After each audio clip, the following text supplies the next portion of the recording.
Sports fans of Real Talk and Hoops Insight, stay in the game with NBA legend Sam Mitchell. Now you can show your love for the In the Game podcast with exclusive merch from the In the Game online store. Coffee cups, caps, grab bold t-shirts, cozy hoodies, sleek thermal drinking cups, and more. It's all with that signature Sam Mitchell swagger. Visit InTheGameStore.com today and get in the game with Sam Mitchell, because it's more than a show. It's a lifestyle on the In the Game Network.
Fraction more. Thousands all over the world are dressed out, and yet only one man is ready to start. He played with Garnett and the Minnesota Timberwolves, with a career that started with the Indiana Pacers, and earned the NBA Head Coach of the Year with the Toronto Raptors. You hear him on Sirius XM Radio and saw him on NBA TV. And now, get the buzzer ready. Start the clocks. Blow the whistle. Right now, it's time for former NBA head coach In the Game with Sam Mitchell.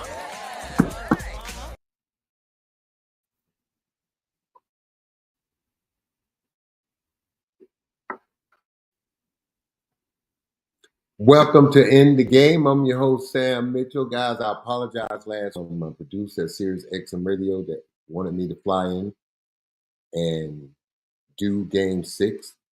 Crunch, it made it impossible to do this show remotely. We thought about trying to do it. I actually took my computer to try and do it, but it would have just been too difficult. So that being said, hey, welcome. It's Tuesday, In the Game. I'm your host, Sam Mitchell, and we have a lot of things to get to today. First of all, we got to congratulate OKC for winning the championship. I mean, and we're going to get deeper into it in a moment. But first, for a young team to cap off an unbelievable season in which they were clearly the best team from start to finish, they were the most committed team. They played hard every night. They played in every night. And so you have to give them a standing ovation and appreciate what they did this season. And you look at their youth, you look at that Sam Presti have those contracts lined in order. They're not in any kind of cap purgatory like a lot of teams are of making trades right now to just clear room and not hit that death penalty of that second apron, which is a hard, punitive cap. So give OKC credit not just for winning, but for their general manager setting them up for the future so they can continue to win and have a chance to compete for NBA championship. That being said, I also want to congratulate my Indiana Pacers. Look, this just last year they made it to the Eastern Conference Finals unexpectedly. This year, for anybody other than Pacers, coaches, and fans and front office people that said they had the Pacers going to the NBA Finals, they need to stop. You may have had Boston, you may have had Cleveland, you may have even had New York, but don't tell me you had the Pacers. So congratulations to Rick Carlisle, Halliburton, Siakam, all those guys. It was a total team effort. They have nothing to hang their head about because, look, I'm just going to put it on tape. The way Halliburton started Game 7, 9 points, 7 minutes, 3 threes. And then you look at this and people say, well, Siakam disappeared, Obi Toppin disappeared. Well, who makes those guys better? Halliburton. And then if you go down and dive into the stats, you don't have to dive deep. What separated these teams in Game 7 was turnovers, which was the thing in every game. Indiana turned the ball over 20-plus times, which led to 30-something point for OKC. So think about something. OKC got a third of their points off turnovers, live balls. And that's just hard to win if you're the Pacers team and you turn the ball over like that. But give OKC credit. But I will say this, and I mean it. If Halliburton was there and was healthy and playing, they don't turn the ball over 20-some points time. Pascal Siakam gets more touches, better touches. Obi Toppin gets shots and attempts. And this could have very well been a different scenario because think about this, people. Even without Halliburton, he went down early. Indiana had a 2-point game, 2-point lead, and people, 2 points is nothing. Man, in a Game 7 on the road and you're the underdog, it's a lot. It's confidence. It's telling and reinforcing this team and the coaching staff. We can play with these guys in this Game 7. So I really believe this could have been something different if it wasn't for the injuries, but injuries are part of the game. Congratulations to OKC. They did it. And congratulations to Shea. I mean, he did something that one of 4 players, I think Michael, Kareem, and Shaq, was the only people to have won a scoring title, be MVP of the league, and to be MVP of the finals. And Shea got the one other thing, the conference finals MVP for your conference, which is something that's been added. So congratulations to Shea. He deserved it. I mean, he was just unbelievable in this playoff series. I mean, in the biggest of moments, that's when you want your stars to step up and put a team on their back. He did that in Game 4. Because if they lose Game 4 and go down 3-1, it's over. And so congratulations to Shea. I mean, he did what stars are supposed to do. Put a team on their back and take them to the promised land, man. So all that said, all that's good for New Orleans. What you think about it, Now, Nada? do you think the right team won, or do you think this could have been something different if Halliburton doesn't That's suffer that injury? interesting, because I was gonna bring that up. Obi Toppin clearly he blamed the Pacers' loss on Halliburton not being able to play, saying he couldn't regroup after seeing his teammate go down, and that contributed to his poor play. And in the second half, it seemed like T.J. McCollum was the only one that could score the basketball. Yeah, he ain't being Matthew, but dude, that's devastating when your star player go down like that, and he was rolling. Dude, He think was rolling. about it from a basketball standpoint. If I'm jaying you up from the three, and now it's early in the game, and now you got to respect my 3-point shot. So that means you got to come out your comfort zone. And now I start giving you those pump fakes getting into the paint, which opens everything up for everybody because Halliburton's a great passer. Right. And so you just got to think about it. He had laid out the perfect groundwork, people. He started the game by making his first 3 threes, which was going to set up everything. The mid-range, the floater, the assist, the facilitation, to get the ball moving. It was going to set up everything, man. It was going to put OKC in a very tough situation. And then it was going to force OKC to put their best defender on him, which, again, if you got your best defender on Halliburton, then who's guarding these other guys? So I just thought, man, that injury was devastating to Indiana. And I agree with Obi Toppin. In a game 7 in that situation, they didn't have time to regroup. Well, that's what I was going to ask you. I was going to ask you, what's the mentality, or how difficult is it to muster up the things that you need to muster up when your star player gets hurt in a big game? Dude, think about it from this standpoint.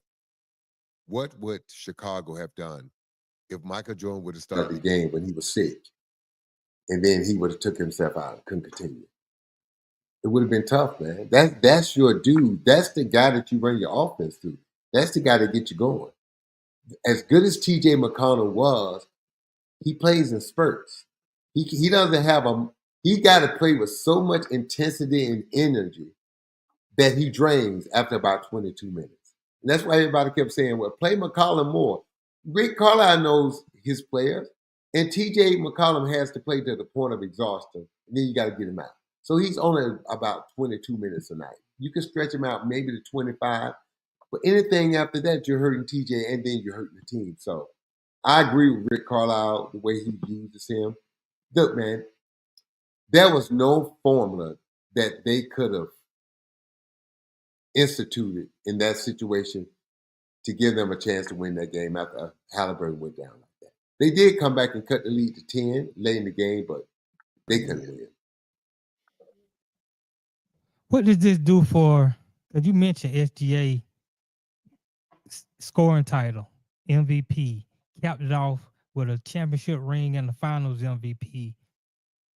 What does this do for his legacy or his ranking? Now, I mean, it's only one, but it's one. Well, what it does, it starts the conversation. Now the rest is on him about how hungry he is, what he's going to do going forward. Can he win 2 or 3 or 4? Because we already know, look, LeBron can say what he wants to say about being the greatest. MJ won his 6 championships with one team. LeBron got 4 championships with, what, 4 teams? With 3 teams. 3 teams. Right. So, and then he's got 4. Which is the only player to do that, to win 3 championships with 3 different, multiple championships well, with 3 different teams. let me smack you across your lips right now. Most great players don't change teams. That was the old guard, Sam. Okay, well, Kevin Durant has proven that. Kevin did. He got one. Well, as far as changing teams, this is what, 15? And it ain't worked out. Well, I mean, look, man, you just brought this up about players. Look, and we're going to get to KD later. I still believe that it's something to be said about a team that can draft a guy and still go through all the ups and downs that you go to in a 12 or 14 or 15-year period with anybody. Right. Your mom, look, man, you go through rough times with your mom and dad. Exactly. And they got total power over you, right? And you go through tough times. You go through rough times in a relationship with your girl or your wife, right? Right. Don't you think you're going to go through some rough times if you are the coach and the general manager or the owner of a star player? Absolutely. When you're winning, everything is great. When you're losing, who do you blame? You're correct. Right? So you go through those ups and downs. So it's something to be said for a player and an owner that can stick together for 12, anywhere from 10 to 12 to 15 years. It's something to be said about that. It and is. it's something to be said about when you are a star, a first ballot Hall of Famer, a guy that is mentioned in the likes of you're a top 75 guy, that you change your teams constantly like you change your underwear. That's why you should every that's day. why Jerry Krause wanted credit for helping build a team. He should have got it. And Michael Jordan didn't want to give him credit. Well, look, man, it wasn't for Mike to give. Okay. That's what I respect about Mike. Regardless of his personal feelings with Jerry Krause, Mhm. he never knocked on that man door and said, you need to do this. He trusted Jerry Krause to do it. He may not have liked Jerry Krause, but he respected Jerry Krause enough that he knew what Jerry Krause was doing. Michael Jordan didn't want Doug. He didn't want Phil Collins. He wanted Doug Collins to stay the coach. Right. All right. Phil Jackson. Now think about in today's NBA. Oh no, that's my coach. So think about what Michael Jordan's career would be if Phil wouldn't have came in and brought the triangle and brought in Tex Winters. That's my whole point. That's why I say this all the time. My point. You can inform players of your plan. You can discuss it with them, but by no means should they be allowed to have any input in a plan. Any. Think about all the players. How did this work out when KD, Kyrie, and James Harden decided to get together? It didn't work out. Okay, how did it work out when KD picked Phoenix with Devin Booker? I thought he and Book was boys. Right, it didn't work out. Dude. It didn't work out. It don't work out for everybody. That's why it makes it so great that LeBron was able to pull it out.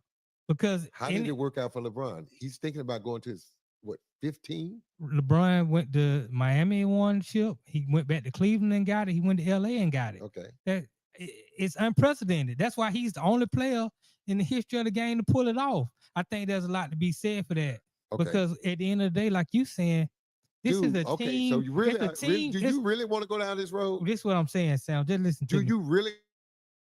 Do you agree that winning championships is not only about the players, but it's about the front office? I mean, we saw what Sam Presti just pulled off. I agree with that wholeheartedly, but this is what I don't understand. Where's all this credit coming from, my brother, when you leave a team and you go join Dwayne Wade, Chris Bosh, Ray Allen, and then they add a Mike Ray Allen came. Add these guys and all this stuff. Because hold up now, the first year you got beat. The first year you got beat by the Dallas Mavericks and Rick Carlisle. Okay. So how did that happen? Because Dirk is a great player, and they had great players on that team. Wait. After Dirk, who was your second best player on that team? Probably either Jason Kidd or Jason Terry, which are both solid players. Jason Kidd is a Hall of Famer. But think about this. So you go from Dirk. So let's just say Dirk and Chris Bosh cancel each other out. No, we can't say Dirk and Chris Bosh. You gonna say Dirk and LeBron? I'm saying, hold up. I'm saying Dirk is better than Chris Bosh. That's what I'm saying. Is he better than Dwayne Wade? That's arguable. LeBron? No, Dirk is not better than LeBron. How is he better than Dwayne Wade? So you telling me right now, if you were starting a team and you had a choice between Dirk, Chris Bosh, and Dwayne Wade, those three, who you taking? I'm probably gonna have to take Dirk. He's proven. And Dwayne Wade isn't? I'm not saying he's not. Let me ask you a question. Dwayne Wade won a chip. Dwayne Wade wins with other great players. He had to have Shaq. He had to have LeBron. Did he have Shaq in his prime? He had Shaq when he won his first chip. When Shaq was at the end and won a chip. Hold up. More to the end than the beginning. Then LeBron came and joined him. LeBron came to Miami. Right. Why did LeBron go down and join him? Hold up. Let's get to the conversation. But that ain't the point. But the thing is this. They got beat the first year by Dallas. They did. So they did to get beat. They hadn't had it all figured out. This is another thing. How many times LeBron been to the finals? A lot. Yeah, the man went down 8 years in a row. Okay. That in itself is great. I respect that. Yeah, if you love finishing second. You know what? Hold up. If you love finishing second. It ain't about finishing second. Look at some of them teams he took to the finals. Those teams weren't better than the teams he was playing. Okay, so you telling me, okay, let's pull out some of those teams and you tell me, you compare that Dallas team with some of the other teams LeBron took to the finals. I'll give you and then Dallas. you tell me on paper I'm gonna give you between Dallas. Dallas and LeBron teams, which one was more The, talented? the difference between that Dallas and that Miami team, that Dallas team had more chemistry than that Miami. That was the first agree year. with that. That was the first year Miami had got But together. is it D hold up, Wade didn't know how to take the back seat just yet. hold up, They were still figuring that out. hold up. I agree that they had chemistry problems, but these guys put this team together. You're talking about So hold- Pat okay, Riley so- don't. So basically, what you're saying, if LeBron the Wait a GOAT, minute. wait a minute. If LeBron is the GOAT, you'd be basically saying you could have put Michael Jordan on a team with, I don't know, who would you equivalent in Michael Jordan don't- era? Hold up, to Dwayne Wade. Who would you say? Who would you put Michael Jordan with that would be like the equivalent of Dwayne Wade back in the day? Well, MJ would have been the. So MJ is LeBron. Now, who would you put with Michael Jordan? Who would be his How about Dwayne Scottie Wade? Pippen? No, Scottie no, Pippen give me is a a different person. top 50 No, player all no, time. But you would not say Scottie Pippen is better than Dwayne Wade from the scoring standpoint. Now stop. No, we ain't. Okay, so But stop. basketball, you got to play both ends So of the flow, who Sam. would you put with Michael Jordan? That's like Michael Jordan joining a team and they get beat. Wait a minute. Whoa. Is Michael LeBron- Jordan played with 3 other Hall of Famers, Sam. And LeBron, who did he play with? He played with Hall of Famers. He Okay. played with 2 other Hall of Famers. Ray Allen, Is- Chris Bosh, okay. Dwayne Wade. Ray Allen came that next year. Okay, he played with him. That's Okay, he 4. played with him. Okay. Okay, LeBron Every- James on a team with 4 Hall of Fame. Now I don't have a problem with that Right. because most championship teams okay, are going to have yeah. more than 1 Hall of Famer when you Right. look at it. Right. Right now, you think about something. It's going to be. This is what's going to be interesting. If Jalen Williams never develops into a Hall of Fame caliber player, and OKC continues to, let's say they win 3 with Right. Shea, and Shea is the only guy on that team that's the Hall of Famer. That's going to be rare. That'd be a Because great we can task. go, because think about it. When you start taking Golden State Warriors, I mean, Klay Thompson, Steph, Draymond, Right. they're going. Then you look Exactly. at LeBron teams, even with the Lakers, Anthony Davis and LeBron, Anthony Davis going. Okay, I agree with you on Okay. that. Then you look at his Cleveland team. Kyrie Irving is going to the Hall of Fame. I agree.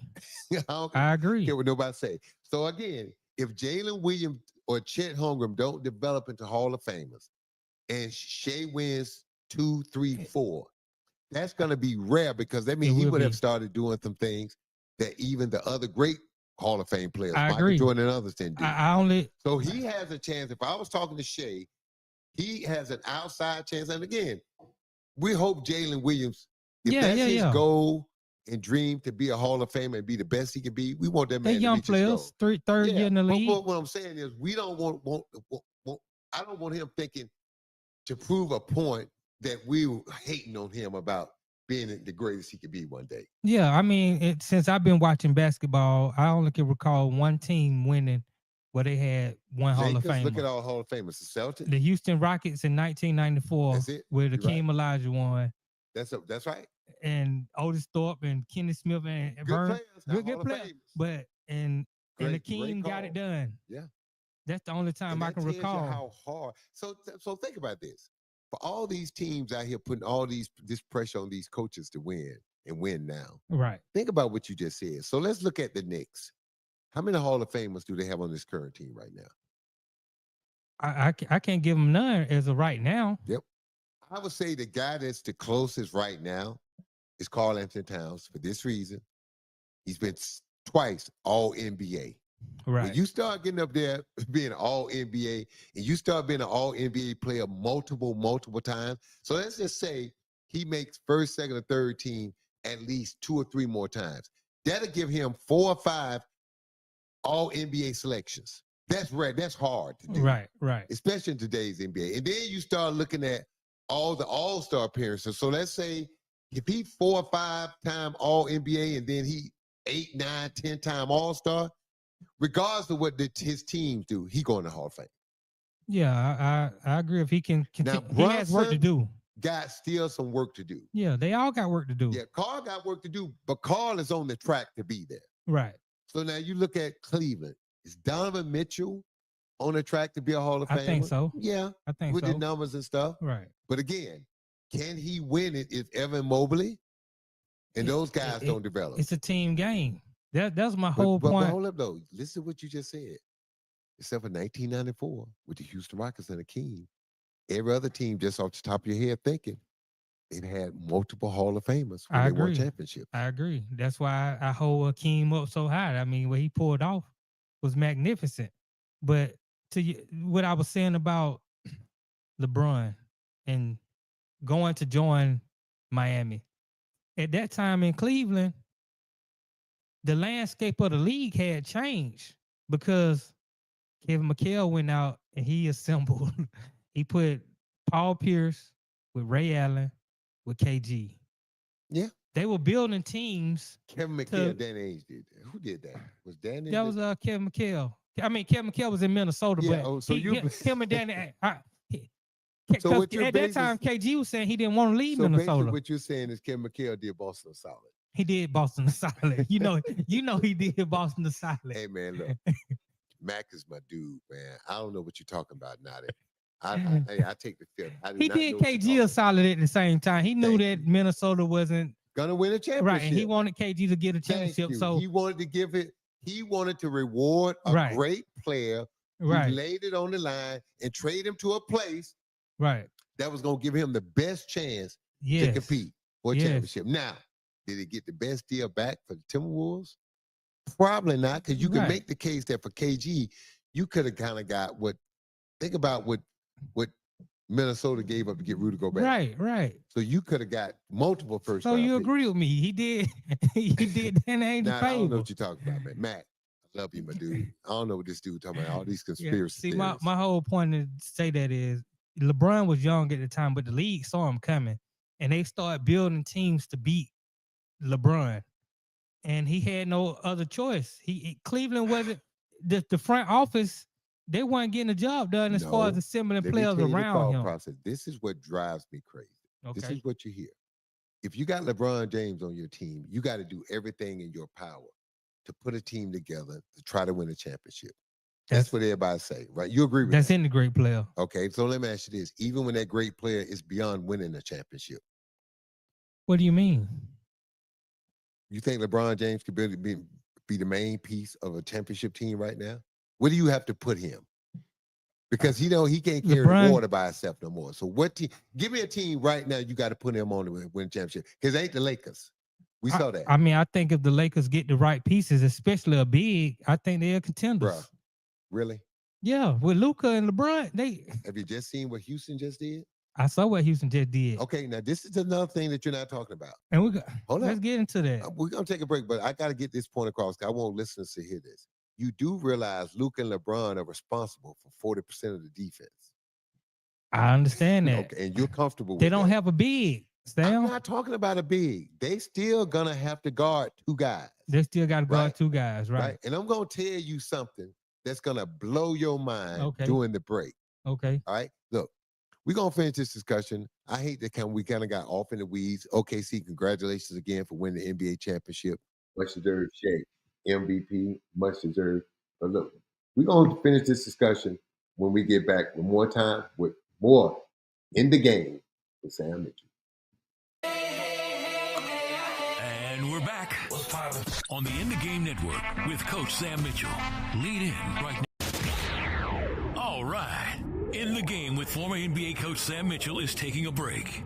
We'll be back in less than 2 laps. This is the In the Game Network.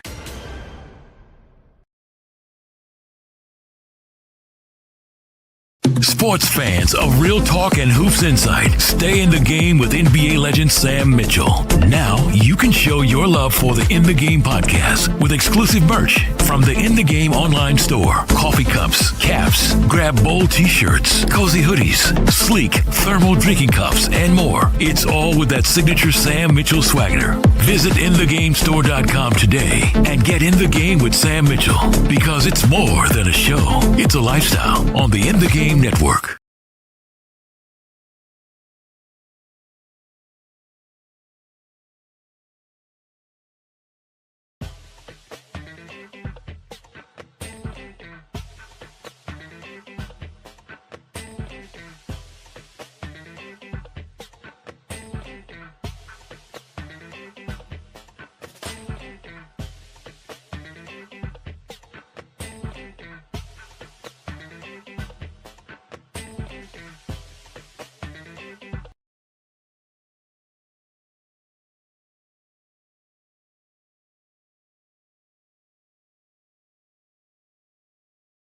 You're in the game for the next 30 minutes or a fraction more. Thousands all over the world are dressed out, and yet only one man is ready to start. He played with Garnett and the Minnesota Timberwolves with a career that started with the Indiana Pacers and earned the NBA Head Coach of the Year with the Toronto Raptors. You hear him on Sirius XM Radio and saw him on NBA TV. And now, get the buzzer ready. Start the clocks. Blow the whistle. Right now, it's time for former NBA head coach In the Game with Sam. Welcome back to In the Game. I'm your host, Sam Mitchell. We're going to finish this discussion with my partner, Nadi. He made some interesting points, but at the end of the day, now, look, maybe you don't understand. I'm just kind of down on older players right now. And this is why. Not that I don't respect their greatness. Not that I don't respect what they bring to the table. But what's bugging me is when I watch Detroit, Orlando, OKC, Indiana, all these young teams playing with this youthful exuberance, enjoy it being about them, not talking about my team, my this. I got to have this. This what I got to have. I got to have that way. Think about the reason Shai Gilgeous-Alexander is in OKC. Kawhi Leonard never met the kid, never saw him. I don't want to go to battle. I'm not helping a rookie. I don't want a rookie on my team. Give me Paul George. And think about this. If the Clippers could do it over again, there is no way. But again, this is what you get. When these older players come in, they come in with a long list of do's and don'ts and what I want and what I need. And I don't like that. It's going to be interesting for me to see. Ime Udoka has total control of that locker room in Houston, right? Right. I agree. Total. Great coach. Now, this is the thing we're going to see. Is Kevin Durant going to fall in line and allow Ime Udoka to keep coaching that team the way he does? Or is Ime Udoka going to adjust because, quote unquote, he's got a Hall of Famer, an OG, a superstar in Kevin Durant. So is he going to take his foot off the gas, off them guys' chests a little bit? I think that'll be a mistake. I think if I'm Ime Udoka, the first meeting I have with Kevin Durant, look, dude, I'm ecstatic to have you. But these are my expectations of you. And this is how I coach. I coach my best players hard. Because if I can coach you, and I can coach my other Jabari Smith and Sengun and those guys, then I can coach everybody else. I'm not going to deviate from my coaching style because if I deviate, it's going to give a red flag up to the player. Correct. So all that other stuff was a front. Right. Because see, if you change your coaching style, with down at KD come, so you really wasn't that tough guy. So you ain't that dude. KD walked through the door. You're a different dude. See, don't play me. Right. Players, you got to understand now. Go back to your days when you played, Ime. You got to be who you are. This is who you are. You don't change for anybody, right? So it's going to be interesting to see how he changes, because I'm telling you, you can lose your team because everybody don't like being coached stern like that, but they take it because the star players have been coached that way and they fall in line. Right. With Jalen Green, Fred VanVleet, Sengun, Thompson, when they are cool with coaching that way and they respond positive to it, whether you like it or not, you don't have a choice. You got to fall right in line. But if he alters his coaching style because of Kevin Durant, watch out. I believe he'll stay true to himself. Better. But with all the coaching that he can do, can you get a 37-year-old going on 38-year-old to play defense when he hasn't played defense in the last 5 years? Okay. So this is my thing. So as a coach, you used to come in there and turn that film on and you putting guys on Front Street when they can't guard their man or do the things team-wise that you need them to do.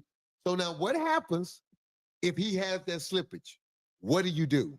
Because I want to tell you something. That's a good question. It ain't like Sengun's a great defensive center. He's short for a center. He's not a shot blocker. He walls up, but he doesn't block shots. Right. And he's not the greatest pick and roll defender. I agree. So you don't have what other teams have, a guy behind you that can either block shots, protect the rim, or get out and switch and keep guys in front of him. You have none of that. So that means everybody else got to be on point with their defense. Yeah. Think about this. You just traded away your best defender, Dylan Brooks. Now, Yes, everybody talking about, oh, they didn't give up nothing. Okay. Jalen Green was your leading scorer, and Dylan Brooks was your best defender, who took the best offensive player every night. And you're telling me you didn't give, and then still got you 15 points. Oh, yeah. So you're telling me you didn't give up nothing? Okay. Right. So let me ask you That's telling me people don't know basketball. Let me ask you as a head coach, what do you do when you got a player coming in who's going to give you 26 a night, but he's not going to be the defensive player? Do you cut his minutes? What do you do? Because you still need those 26. This is another thing, Doc. First of all, you're going to have to trim his minutes down. He's 37 going on 38. Right. 36 going on 37. And had multiple injuries. So he can't play 38 minutes a game. So you got to trim him back to about 30, 31 minutes a game. Why? You're going to need him come playoff time. You're not going to keep him out there 70 games and then roll him out there playing every other night. Because what have we seen in the playoffs? Even when you rest veteran players throughout the season, when you start playing every other night in heavy minutes come playoff time, okay, would you say Steve Kerr is a mindful coach? He's a thoughtful coach, right? I would say so. Steve Kerr is not going to run Steph Curry in the ground. Steve Kerr would take Steph Curry out of a game and lose a regular season game before he extend his minutes in a regular season game, right? Right. What happened to Steph Curry in playoffs? He got hurt. He pulled with all that, hold up. With all that precaution, with all that giving him days off, with all of the stuff that you do, as soon as he had to play 38 minutes and every other night, he got hurt. As the playoffs went on, right, as his body fatigued. Why? I can protect you and hide you in the regular season. Nobody gonna give you a game off in the playoffs. They're too scared in the 7-game series. So you think coach is gonna start giving guys a game off? Oh man, it's the 4th game. KD need the rest tonight. No, KD got to go 38 minutes. And that's the problem. That's why I'm so afraid for the Houston Rockets. You got to remember now. Oh, yeah. That's who I was originally drafted by. Right, 1985, 54 pick, the Houston Rockets. So people don't remember that about me. They think it was Minnesota. No, in 1985, I was drafted by the Rockets in 3rd round. And so I'm very familiar with the organization. Great memories of the time I spent there. But this is rolling the dice, man, because, again, your defense, for what you're going to get offensively, do you have enough defense left? Because you can say what you want to say. Jalen Green was young, athletic, and Ime Udoka had him playing defense. Exactly. So you got two. Now, let me ask you this question. Would you not agree, I don't want to put words in your mouth, that Jalen Green and Dylan Brooks are better defenders at this stage of their career than Kevin KD? Of course. There's no doubt. Okay. That's why I think Houston got more moves to make. They can't rely on this move. This move is in the playoffs when they slow the game down, we got somebody to go to. But you just what's going to get you through the regular season? See, that's the thing. They need another guy to help those minutes with KD that can get them through the regular season. Because if you got to play KD 70-some games and he playing 35 minutes a game, he may not have nothing left in the tank. Right. I think you got to limit him to 65 games. I agree. With all the injuries, look, and if cut not his less, minutes. 60, right? And cut his minutes, right? Okay, but dude, that's still not a recipe that he's going to be okay come playoff time. You understand? No. Because you come need playoff pieces. time, guess what you're going to do? You're going to kick them minutes up to 38 to 40. Right. You're playing every other day. Right. And then you got to guard who you got to guard. There's no hiding, ladies and gentlemen. There's no hiding people come playoff time. Everybody gets exposed. That's why I love the playoffs. Regular season, you can hide guys. Look how Luka, how they put him on Front Street. Look how they put LeBron. Look how they put KD. Come playoff time, hey, man, I respect you. I love you. I think you're great. But come playoff time, I got to do what I got to do to win. And if you're the weakest link on the floor, I'm going at you. That's why when we discussed it last week, I think KD was a better fit for San Antonio. Because you got Victor behind him. Right. I agree with that. Right. And you got a young guard in De'Aaron Fox who's young enough and quick enough and athletic enough, can be a better defender if he commits to it. So I agree structural wise for a team, it should have been if San Antonio's better for him. He went to the worst spot to me. Minnesota would have been better. He went to the worst spot. You do not have a rim protector in Houston. Right. None. Think about this. KD is the best rim protector they got now. I agree. Dude, that's why I Right. keep saying for the bits and pieces of me that love this, there's a part of me like, dude, Houston might have made a mistake. Yeah, I think They may have made a I mistake. think they overplayed their hand. They're sitting there thinking the scoring part, but what did we just see? What wins championships? What did we just see? Defense. There you go. And a lot of it. There you And you go. got to be able to have depth. As good as Shea was getting to his spots, he was 8 for 27 in Game 7. Right. And that's a good percentage. Now, listen to me carefully. When you get to the finals, in the 7th game, 8 for 27, pretty good. I know it don't sound right, but Right. 8 for 27, pretty good because scoring is going to be a premium. It's just going to be tough. It is. I mean, and State has this uncanny ability to get to the free throw line. Yes, he does. And, And he his, gets fouled. and his defense ain't bad. Nope. But think about what they do late in the games. They take him out as a liability, and he doesn't say a word. Again, that's what I love about these young teams. It's so refreshing. I said this to you last time we talked.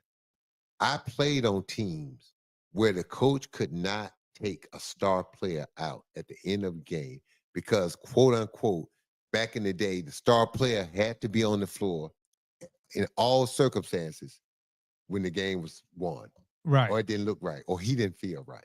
Right. Even though we got 4 guys out there trying to cover up and hide him, he's got to be on the floor because it don't look right or it hurts his feelings.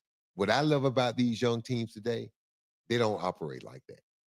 And I love that. It's refreshing. Right. I think the league it looks like it's on the verge of a change where it's not about having 2 or 3 great players and then only being able to go 7, 8 deep. That's it. You got to be able to go 10 deep. You got to. Well, now that they expanded the roster to 14, 15 guys. Right. But you still got coaches coaching like it's in the 80s and 90s. Like it's a 12-man roster. You have a 14 or 15-man roster. Use it. Use it. All these talented players, use it. Let them play. Yeah, I guess that goes back to player development and the responsibilities of a head coach. There you go. There you go. Look, we're going to take a break here. We're going to finish this talk and get into some other things. Well, we got some other conversation to talk about. Well, we done kind of bled over into these trades, but the Boston Celtics, and you said this now with a laughter. I forgot that Drew Holiday came from Portland. I hope he didn't sell his house because they said it right back. We'll discuss this and more in the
Sports fans of Real Talk and Hoops Insight, stay in the game with NBA legend Sam Mitchell. Now you can show your love for the In the Game podcast with exclusive merch from the In the Game online store. Coffee cups, caps, grab bold t-shirts, cozy hoodies, sleek thermal drinking cups, and more. It's all with that signature Sam Mitchell swagger. Visit InTheGameStore.com today and get in the game with Sam Mitchell, because it's more than a show. It's a lifestyle on the In the Game Network.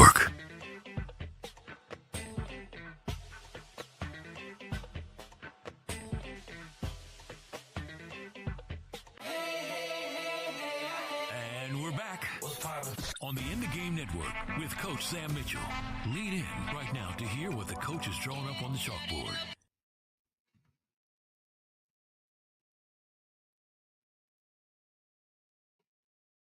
Welcome back. In the game, I'm your host, Sam Mitchell. We was talking about some of these trades, and we're going to get into some of the draft stuff too, Cooper Flag, Ace Bailey, and other things. But just to wrap this trade stuff, New Orleans had a trade today. They sent, I think, C.J. McCollum and what's the guy named Kelly Olynyk to Washington for Jordan Poole and Saddiq Bey and the 40th pick. And I actually like this trade for both teams from this standpoint. I think Jordan Poole is younger. I think he's an upgrade for New Orleans over C.J. McCollum. I've always been a fan of Saddiq Bey. I think he's just a good player. He can start for you. He can play multiple positions. He can make a shot. He can defend. I just like he's a good basketball player. And then I look at this trade for Washington. C.J. McCollum's in the last year of a deal. That means in 25-26, Washington going to have $100 million in cap space, which if they keep drafting correctly and at the right time spend their money wisely on the right free agent, then they could shorten that rebuild. So I like this trade for both teams. And then last but not least, now that we were laughing, that Portland has acquired Drew Holiday and Anthony Hardaway. Now, I like this trade. Simons, I mean. I like this trade for Boston from this standpoint. Simons can still get you 25, 30. He can score. And he's a different type of player. And the way the Celtics play, they don't need a traditional point guard. When Tatum gets back, you got Tatum, you got Brown, you got Simons, you got, what's Derek's last name? White. Derek White. You got multiple guys that can handle the ball. So the way Boston play, you don't need a dominating point guard like teams do in past. So I like that trade because Drew Holiday is older, starting to get injured. And I think Portland really feel like if Drew got anything left in the tank, he can help the development of their young point guard. But I like the trade, man, but I'm still trying to see what does Portland get out of this. Because again, Drew Holiday is not that same guard he was when he left Portland. And Drew Holiday got a lot of money coming to him. Yeah. Because Boston paid him. Yeah. So, I mean, So apparently Portland still think he's got a lot of legs left in the tank. Right. That he got a lot to give, but Right. I think they're rolling the dice, man, because if Drew Holiday stays injured like this, I just don't see, and I can see why they want him, but dude, at some point, the age in the plan and all Right. these games, it take a toll on your body. 2 questions. First question, do you think they down on Scoot Henderson right now? Scoot can't shoot, man. I don't care how athletic, I don't care how hard, how fast. If I can play off you and you can't make a shot, you're a liability. Think about this. As great as Giannis is, late in the game, what do? You foul him, Right. right? Or you make him shoot. That's what you're gonna do. I mean, it's just tough, man. It's hard, especially the point guard position today is the premier position. And if you're a point guard and you can't shoot, you're in trouble. Think about this. Look at all the point guards, what you got to deal with in Western Conference. Oh, yeah. It's problems over there. It's problem. Right. And so these guys coming to this league, man, now understand the value of shooting the basketball. They think when they get to the NBA, and everybody tell them this, oh, the way the NBA is played, you can get to the whole league, still average 20 without being a good shooter. Yeah, until the playoffs. And this is another Right. thing. I can't pay you because now you're a liability come playoff time. So now what am I going to do with you? Now I'm going to give you $40 million to sit on the bench come playoff time? I agree. I mean, this move seems like He's got to get in that gym, do all this other Yeah. stuff. I wouldn't do nothing in the offseason but shoot. And I would shoot till I made 2,000 shots every day. Because I'm not doing no ball handling drills. I'm not, all them other drills, I'm shooting and lifting weights. And I get my conditioning in my shooting because I do shooting off the dribble, off the move. running, all kind of things. But I would be shooting the basketball, period. Right. And unless Portland has some other plans for Drew Holiday, this seems like a move that you make when you trying to make a playoff run. And Portland hasn't been in the playoffs since Dame left. Yeah. And Chauncey Billups, I mean, I guess he's a decent coach. I mean, I'm surprised Chauncey Billups ain't got fired. Well, I'll be the honest. thing is, he hadn't had a team yet. Right. So I guess by making these moves, but now remember now, Simmons got you 20 plus a game. Okay. So now I would imagine Drew should make you a better defensive team, but this is the thing. When he's on the floor, how many games and how many minutes are you going to get out of Drew Holiday? Especially when Drew looks at he's been in Boston where every year they had a chance to win. Right. Dude, he knows, even at best, if they make the playoffs, they're not winning the championship. He knows that. Right, They're not right, beating OKC. They're not beating Dallas. They're not beating some of these other teams, Minnesota. Right. They know it. Drew knows it. But Portland is a town that's used to at least making the playoffs. So I remember when I was coming up, Portland made the playoffs every year. I agree. They had the longest run for franchises there. Dude, it's a great city to play basketball in. I love Portland. But look, man, this is the thing. Now you're reaching because you're grabbing a guy. Dude, you're grabbing a guy that's got injuries and age on him. And you and I have both learned in time. Injuries and age is a bad combination that's hard to come back from. And once you go down that rabbit hole and start getting injured and you're aging, it seems like those guys never come back from that. Right. They just don't. Father Time is undefeated, my brother. You do realize that, right? I'm looking to see what pick Portland. They have the 11th pick in the draft. Okay. Is this a situation where they trade up, or do they believe they can get a valuable player at pick 11? Some people think this is a deep draft. I don't think so, Nadi. I think this draft is top heavy. I think it's deep from when you standpoint of top maybe 7, maybe 8 guys. After that, I don't think it's that deep.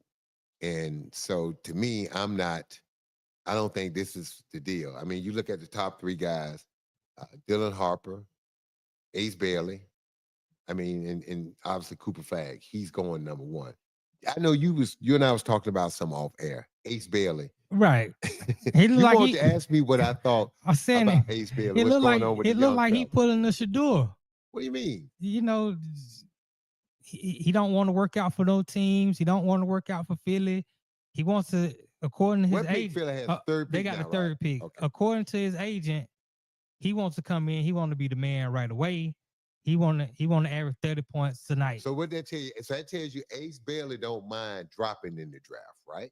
That means he don't mind dropping to like 10 or 11, right? Yeah, but listen to now. I mean, I know you think this madness, but I want to tell you what he's thinking. Okay, I want to give you an example. When I got back into coaching with Flip Saunders, we drafted Andrew Wiggins, Zach LaVine.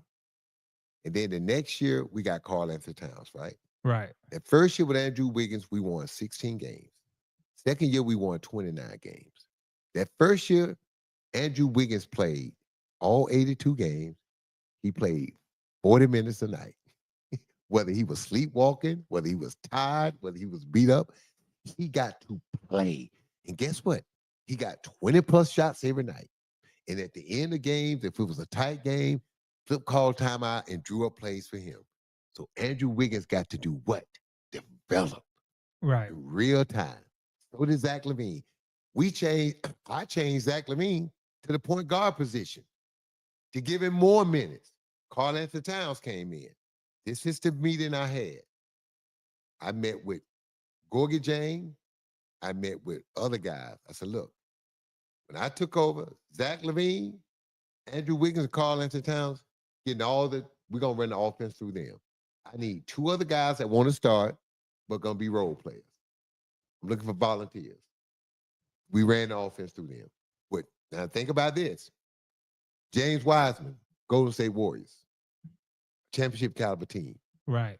You got to play in a box.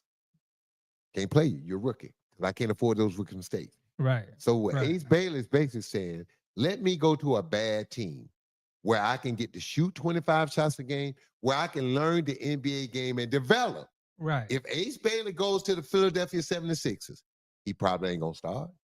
I mean, yeah, you All right, got hold up. Not only that, Joel Embiid, the first option. right. Tyrese Maxey, second option. Yep. Paul George, the third option. Right. That kid, Jared McClain, Right. he probably going to be the fourth option because he would have been Rookie of the Year.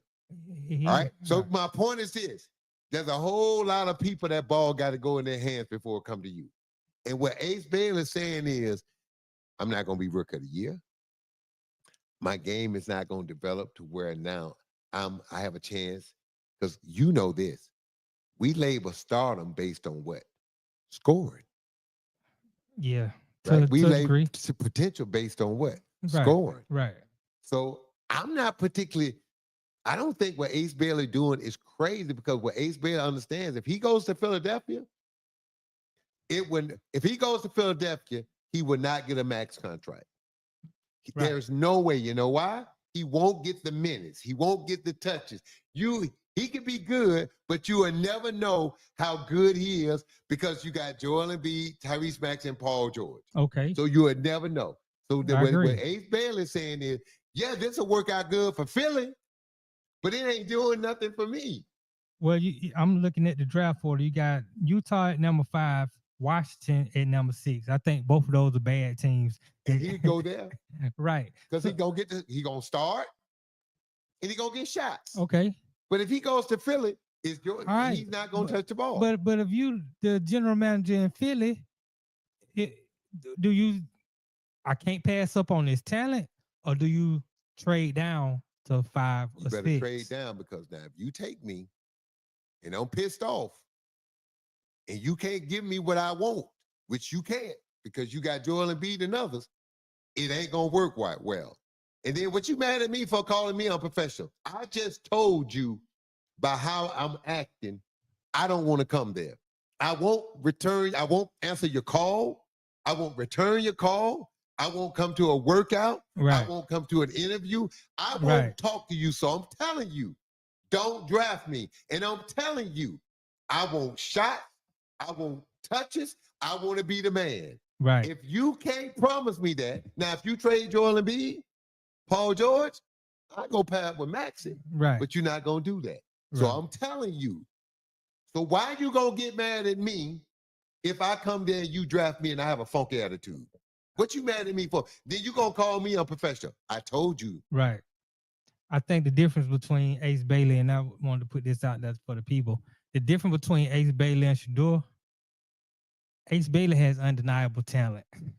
Even if he skipped, he want to not work out for teams and have an attitude and say he want to do this and that, they still got to take him. And Ace Bailey not broke. Ace Bailey signed a hell of an NIL deal before that 1 year he was in college. Right. He got paid. So Ace Bailey got some money in his pocket. And Ace Bailey know he's still gonna get drafted. Look, man, I don't necessarily, I can't be mad at him because people, he should want to win. Yeah, but guys, I want to say this, and I want everybody to understand this. I don't know one NBA player that came in as a young guy, their eyes went strictly on that second contract, because that's when you get paid. I mean, I'm talking about all right. of them. And I say this all the time. I said, when you see veteran players go to different teams and take a lesser role or a little less money, yeah, you can do that when you got $150 million in the bank. Right. How many players have you seen in that first contract say, you know what, I take less shots. You know what? Yeah, this guy come play with me. Right. It'll take more shots off my, no. Because you know what everybody learned? Every agent uses the James Harden experiment. Every agent say, look what happened to James Harden. Should have been a starter. He accepted coming off the bench to make OKC better. But he told them, you know, I should be started. So when my contract is up, you got to pay me starters money. Right. What did Sam Presti come back and say? I hear what you're saying, but at the end of the day, you are a bench player. Because he didn't think James would leave. Right. Oh, okay. So I made the deal. I told you I wanted starters money, even though you want me to come off the bench. Okay. Holla. I'm gone. So, dude, if you draft me, understand, Don't get mad at me because I got a bad attitude. Don't get mad at me. Now, you can draft me and force me there. I'm going to force my way out. This dude is telling you, and this is the problem if you're Philly. That's a lot of talent. So the owner may tell the general manager, I don't care what he said. That's who we take it. Because this is what the owner may be thinking. If this don't work this year, you gone anyway. And I want to break this team up as much as I can. Right? I want to sell off all the pieces and build around Ace and Tyrese anyway. So if I'm the owner, I may overrule Daryl. If Daryl comes in there saying this is what he's saying, he don't want to be here because of this and this, and I may look at him and say, you know what, Daryl? That's why I pay you. And that's why I pay Nick Nurse. Yeah. But we're taking him. Deal with it. Right. Make it work. Even though the owner know it ain't. He don't care. Because he's looking at it like this. I gave you carte blanche to put this team together. You signed Joel, came to me to the extension. You signed Paul George. You put this team together. Now, I don't care how it looks as long as we win. I don't care if it's ugly. I don't care if it's painful. I don't care if you can't sleep at night. That ain't my problem. This is your mess. Either you fix it, because if there's a cleanup on aisle 5, I'm cleaning out the whole kitchen. I'm cleaning out everything. Everybody gonna be in trouble. So I can see a scenario where the owner steps in and say, nah, we're taking them anyway, because if this don't work this year, I'm blowing the team up anyway. And if I want to blow the team up, why would I sit there 3, 4, 5, 6, 7 years from now saying, look what Ace Bailey doing in Brooklyn, Washington, somewhere else. Right. And that pick was us. Right. I agree with that. And Charlotte has the 4th pick in the draft. I've been hearing a lot of reports that a lot of prospects are unwilling to work out with the Charlotte Hornets because they don't want to play with LaMelo Ball. Let me ask you what you see in the NBA. You see this. Ball moving. Everybody touching. Everybody playing. You don't see that in Charlotte. You don't see that. No. LaMelo takes as many shots for a point guard. He shoots anytime he wants. He does what he wants. Look, man, this is what's hilarious to me. Every player wants to say they want to be in a situation where they can do whatever they want. Then they get in that situation. But they didn't realize what comes with getting what you want, losing. Losing on a level that you've never experienced. And now everybody's perception of you is that you're a loser, is that you don't know how to win, that you don't know how to play winning basketball. And see, I say this to young coaches all the time. Man, you better take control of your team, because that image out there, and these young guys today, and this is something now that you got to understand. I don't have to the NBA now. I can stay in college and get paid. So why am I going to come? See, this is where Cooper Flagg had some leverage. Cooper Flagg, if he would have went back to Duke, he could have got 10, 20. He could have got what he was getting in his first year in the NBA. Am I right? When you consider the money the school can put in and endorsements. Cooper Flagg could have got just as much. So I don't have to come to the NBA now, especially if it's a situation I think gonna stunt my growth. So why do I want to go play with a bad team, man? The guys don't pay. So that's what these guys saying. Why do I want to go to Charlotte and play with LaMelo and he don't pass the ball? And then he misses all these games. And then when he come back, everybody got to just bow down. No. Dude, I'm telling you, man, I like where the NBA is going, because it's going forward.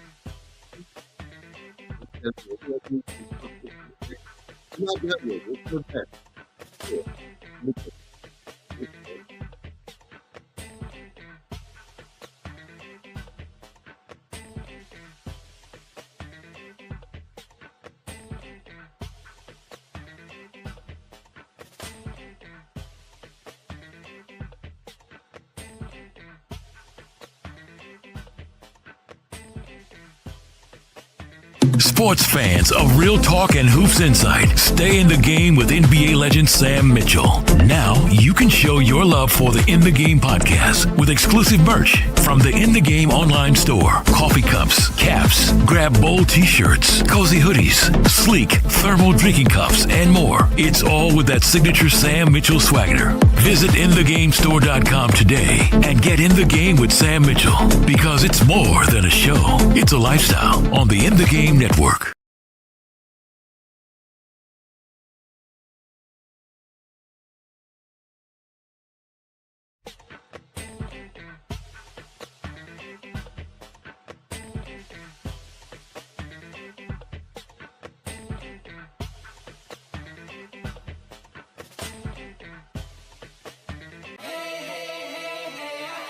And we're back on the In the Game Network with Coach Sam Mitchell.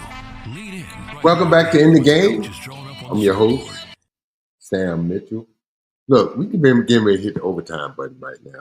I got something on my chest. And I just know you guys see this hat I wear. And I mentioned it before, HGI. Hegemon Group International. And hegemon means to dominate, dominance. And what we are, this company, we are a financial service broker. We're the Amazon of the financial service industry. We represent over 15 companies with all kinds of products, from wills and trusts, annuities, life insurance, living wills, just all kind of things.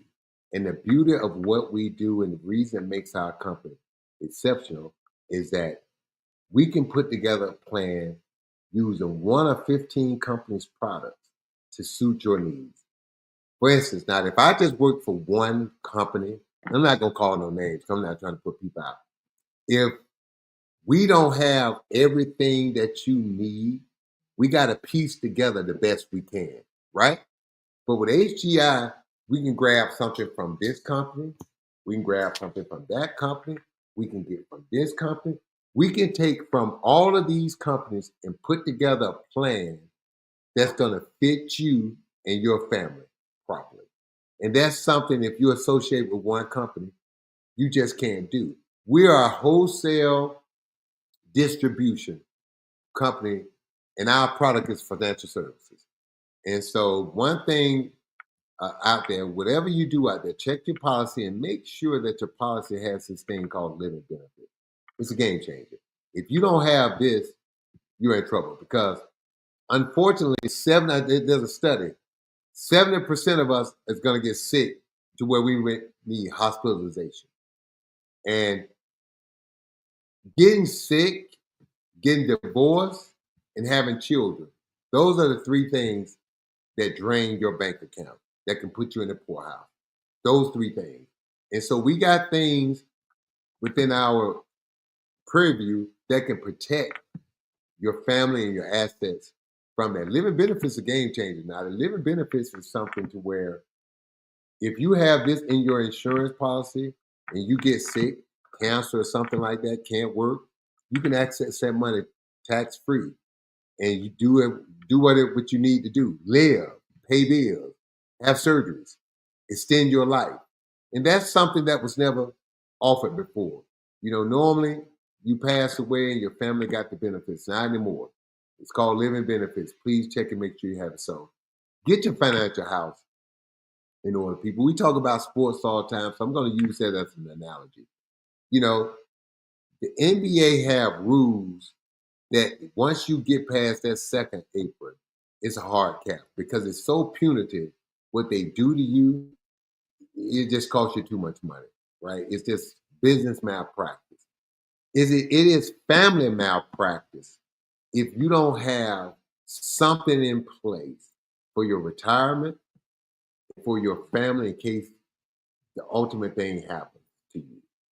There's a lot of things that you can put things together. And I'm going to say this now before we go. And you've been learning now that I've been educating you. All the people out there with a 401 that's matching, get it. But at a certain point, understand, when you start accessing that money, you're going to get paid, hit that with that tax bill. And the two biggest fears in life is this. Man, you do not want to outlive your money. You want to make sure you have enough money to live the way you want to, and you do not want to outlive your money. So do a little research. My wife and I, Sam and Dawn, we're a subsidiary company of HGI. We have our own thing. If you want to get in contact with us, shoot me an email at bunkbunk416@yahoo.ca. If you send me your email, I will send you some more information in depth with a video of the company, explaining exactly who we are, what we do, and what you need to do. And not the thing, last but not least, what I love about this company, we help people, we educate people, but the commissions are off the chain, man. And there's nothing wrong with being able to help people, but help yourself in the process. So now I'm all in with this, man, about the financial literacy, about learning how to take care of your family, and it's not crazy expensive. We can show you with just a minimum of $300 a month, investing in your family and in your future. It can change your life. So with that being said, Nada, there's a lot of great things going on in the sports world right now. The thing I do like as the draft is coming up, which we know Cooper Flagg going to be number one pick, these teams are being aggressive. Teams are starting to make trades before the draft. I expect to see trades made on draft night, but I do not expect to see Giannis traded and some of the other stars. But it would not shock me if some of the other aging veterans find a new home, because I think the NFL GMs now, they're on a youth kick, because what they're seeing, man, these young guys are just a lot easier to coach and easier to deal with, man. What about a player like Ja Morant? Man, that's interesting, because Memphis did trade Desmond Bane to Orlando.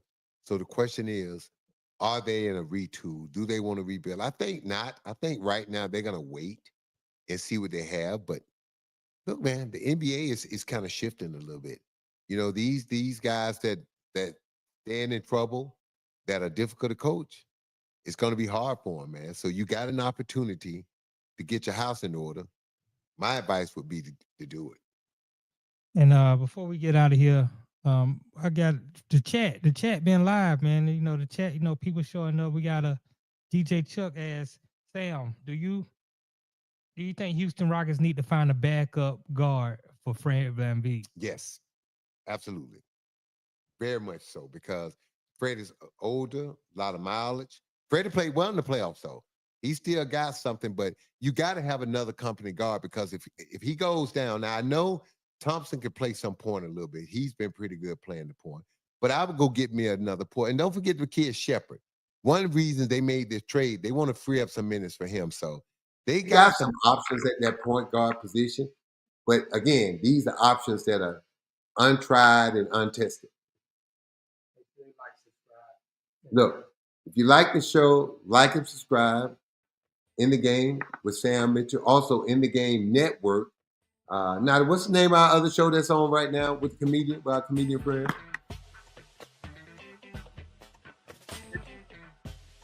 Oh, that's the Raw Side of Things. The Raw Side. Yeah, the Raw Side of Things. Every Monday, right? Yeah, every Monday at 1. It was real yesterday. The Raw Side of Things. Yeah, you sent me that thing, man. Yeah, it is raw. It's real. Yeah, it's and I real. like that, though, because in today's time, man, look, it don't get realer than what it gets. So thank you for joining us today. We'll be back with you on Thursday at 5 o'clock. Tune in. Let's tell a friend. Let someone know, like and subscribe to the In the Game Network. I'm your host, Sam Mitchell. We'll see you Thursday.